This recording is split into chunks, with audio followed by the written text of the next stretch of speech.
Good evening, everybody, and welcome to Nutrition, Human Nutrition 2. We've got assessment to be a little bit about the presentation. So the presentation can be filmed using Zoom. It can be filmed using PowerPoint, but you will need a camera because you'll need to actually imagine that you're presenting to a group of people, so you can use it. You can do it in, as I said, in Zoom. You can set up a free account. You can also do it in PowerPoint. You can do it in Prezi. You will need to create a slide deck. So this is a slide deck. This is what I'm actually doing now. I've got a slide deck, and I've done this in PowerPoint, the slide deck, or you could do it in Prezi. You can also do one. You could do it in something like Canva, something like that. It doesn't really matter. So it's just a visual presentation. Now, in terms of what you need to do is make sure you've looked at the assessment brief, and that's going to really help you have a greater understanding what you need to go through. So you need to prepare a slide deck. These are a series of slides. You will need to use a camera. So I've got a camera on my computer. You don't need to set up a camera, but a camera that's built into your computer. If you don't have a camera, maybe you can ask someone else, maybe another student has a camera. If you're on campus, there are some computers on campus. You can come and actually use that to film as well. You'll need to reference your slides, so any images that you use, any text that you use, you need to reference, just like what you did in your last assignment. You need to write a script. So we recommend you do this because you've only got 6 minutes. 6 minutes 60 is your total maximum time you can film, and you need to be really succinct with your words. So you can lay out your slides, then I would actually write yourself a bit of a script. You don't have to, but it just makes it a little bit easier. Also, when you've written out your script, just try not to be sort of looking at your notes the whole time with your head down. That's not a very interesting presentation. So, I understand if you've got to look at your notes, maybe use some bullet points on your slides, and then have a bit of a look at notes to jog your memory, etc. So there's a little bit of work needs to go in this in terms of practicing how you're presenting, etc. You'll also then you need to record the presentation. It might take you a couple of goes because you might think, oh, I've watched that again and I wasn't really happy because I didn't feel like I actually got through the information. So what do we know at assessment? How many slides do you need? Well, that's really up to you. Just probably we don't make it, we talk about death by PowerPoint, where you just constantly clicking, 10 seconds on each slide. So you're literally just going through really quickly, and be careful not to put too much text into slides as well. It's due on Sunday of week 10. So the week starts on a Monday. So it's the Sunday of the week 10. So it's due at 11:55 p.m. worth 30% of your marks. So let's have a look at the assessment rate. So as I said, 30% of your marks, marked out of 100. It is a video presentation. So we recommend that you have a cover slide, talk about who you're presenting to. Make sure you say your name. Hello, welcome. My name is Liz, and today we're going to be speaking about nutrition for teenage athletes, and some of the things they need to be aware of, and just going through some of those key points. So make sure you tell us who it is you're presenting to. Tell us what your name is, and what you're going to speak about. Okay, so that's kind of your cover slide. You're going to have it. I usually have an outline slide about what we're going to cover in this session. And then really the body of this presentation is going to be the macronutrient requirements to support physical activity. So what are your macronutrients? Carbohydrate, protein, and fat. All right, so 3 macronutrients. You're going to talk about those. You don't need to go them in great detail, but you do need to talk about that. And that was covered when we did fitness. So when we went through the fitness session back at about week 4, I think it was, go back and we went through carbohydrates, proteins, fat, why they're important for physical activity. You're also going to talk a little bit about food biotechnology. You're going to look at the pros and cons, and that's coming up in future weeks. We'll be looking at that. We'll also be looking at genetic modification and sort of what's the for and against. So I'm sure you can find lots of information that goes against this, but we also want to look at what's some of the positive, maybe looking at it from a public health perspective. If you're in a developing country, third world country, would it be beneficial to be able to have something that has got high vitamin A or something else, maybe iron? So there may be some good cases for genetic modification. Then you have to choose one non-communicable disease. So the non-communicable diseases means you can't actually catch it. And that was covered in diet and disease. So things such as diabetes and cancer and heart disease, osteoporosis, hypertension. You can cover off any of those, and you're going to choose just one of them, and you're going to talk about how you can modify or prevent this with appropriate dietary practices. Then you're going to select one of the micronutrients you wrote about in your first part of the assignment in the report. So just choose one. So if you wrote about iron and zinc, you just choose one of those. And you're going to explain whether this nutrient is required in supplement form. Do you need to have it in supplement form, or can you get enough from your diet? So can you meet the NRVs? Also, is there a reason why maybe you need more? Maybe, for example, let's just say use vitamin C, even though it wasn't in the brief. Let's say you wrote about vitamin C, then you go, well, if I've got a cold, the research has shown if I increase my vitamin C, even above that NRVs, even up to that therapeutic dose, and you remember that from the last assignment, then maybe it's okay. Maybe I'm going to take that higher dose for a short period of time, and it's going to help my immunity, etc. Maybe if you wrote about zinc, that might be a good one to talk about as well.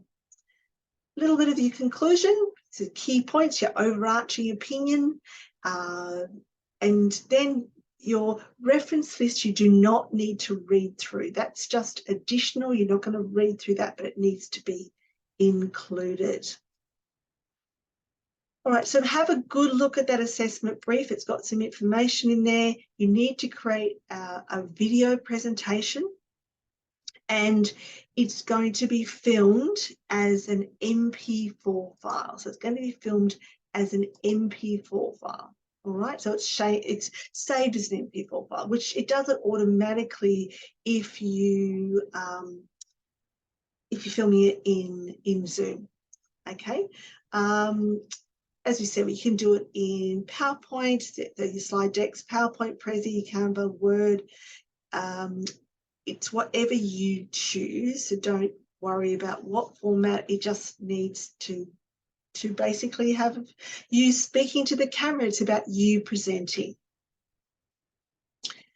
Now, a couple of key points, so some tips and everything. So make sure you read this. Very important, if you're using PowerPoint and want to film in this program, you can. I did put Zoom into the brief, but you can film in PowerPoint. However, a couple of things. To make sure the camera works, you must install PowerPoint and download it onto your computer. If you try and record from the web version, the camera doesn't work, only the audio works. I was going to say that again. If you want to use PowerPoint and film in PowerPoint, you must install and download and save PowerPoint. Now, you all have access to PowerPoint, but you've got to download it and install it. Now, if you're going to film in Zoom, so this is in Zoom, you can just record from a web version. So it's a web-based program. It's free. And it's really easy to run. And there is a clip that I've created there about how to actually film in Zoom.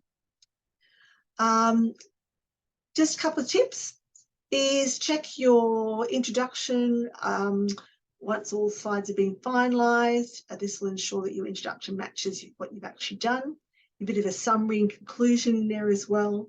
Remember, you've only got 6 minutes, so do a little bit of a practice run. time yourself before you film it, because you might find it blows out to sort of 10, 15 minutes. It's very important that you're succinct with your slides.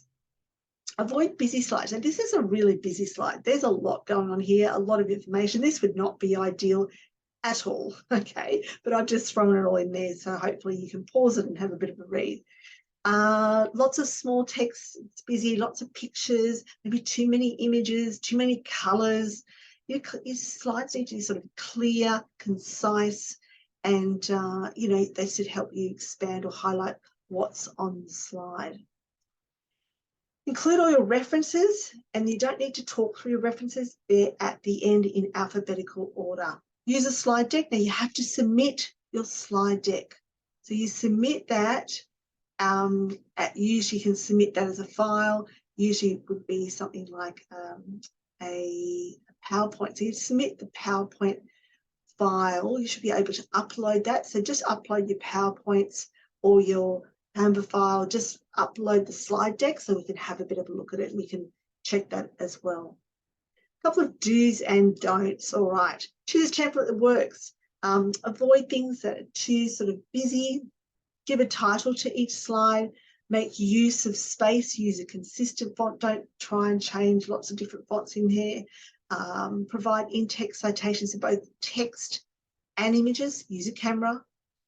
Don't write sentences. Rule of thumb is 6 lines down, 6 words across. That's the maximum. My last slide had far too many. Don't use too many colours. Don't embed videos or use videos as a resource. This gives you a bit of an idea of what a student has done previously. So this is past students' work. They presented to some new mums. And as you can see, they've done this really well. They've actually done, you can see they've got a title. They've got some bullet points. You can have bullet points in this. They've got a nice picture there. They've put a heading on it. They've actually put a reference underneath the slide as well. So that's a really nice one. They've explained that clearly what the presentation is about. We've got another slide here for you as well. This one, another student, there's an error in referencing you can see on the left-hand side. You know, it's quite nicely set out. The colours are good. Just be careful of white fonts. It works in this instance, but sometimes it can be really difficult to see, especially if you've got a room that's quite bright. White backgrounds work well. Here's another example of another slide. This is talking about iodine and pregnancy, so that would have been one of the micronutrients they chose. Nicely laid out. It's got references there for the figures, for the images, got reference there for the tables, etc. as well. Here's another example of a slide, and this one doesn't have the reference list or the references for those images. So it's important that you do reference those images. Here's another example of a slide. Down the bottom where it's in dark, it actually there was a reference down there. So they actually have put in there some information and put a citation in there as well. Here's another one. That's just another slide. They've used some free graphics there. And this is one that looks a little bit messy. It's sort of gone out of sync, the graphics there in terms of the headings. But they did have a reference there for the image, but it just gives you a bit of an idea. And then finally, here's another one for iron. There was a reference down here, down the bottom, for those images, but that has been taken out. So I want to just show you a slide.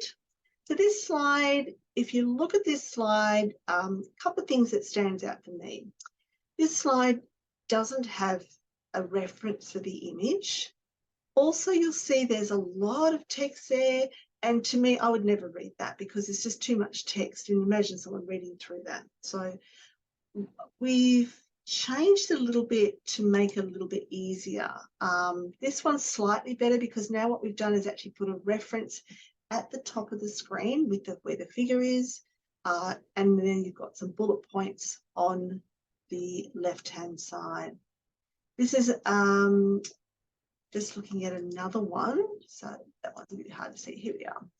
So this is another example. You could actually highlight it by putting some numbers there. Just sort of gives you some ideas. And then also how to reference images from a book or from a website, no author, no date. Just go to your reference guide. There is a referencing tool there. In the library, you'll be able to find the referencing tool, and that's going to really help you. So in terms of referencing, and this is a thing that people often have trouble with in their referencing, one of the things that you need to do in your reference list is actually to have a hanging indent. So as you can see here, this is all in alphabetical order, and it has a hanging indent, so it comes in after the authors. You'll see it actually comes in, so it's got a hanging indent. You'll also notice that the hyperlink has been removed.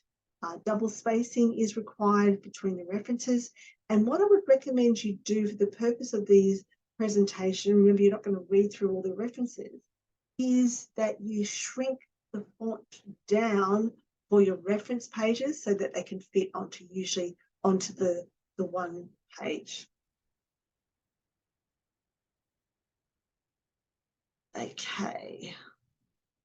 All right, I'm just going to flip my slides a little bit. If you want to know how to create a hanging indent, it's pretty easy to do in Word. There's the button that you go through on the home page, then you just click on that little one there where it's got paragraph, and then it comes up like this where you just click on that and click hanging, and that's it. So writing the script, we've already talked about it. Write it out, practice it, then practice recording it. You can record it as many times as you like till you're actually happy.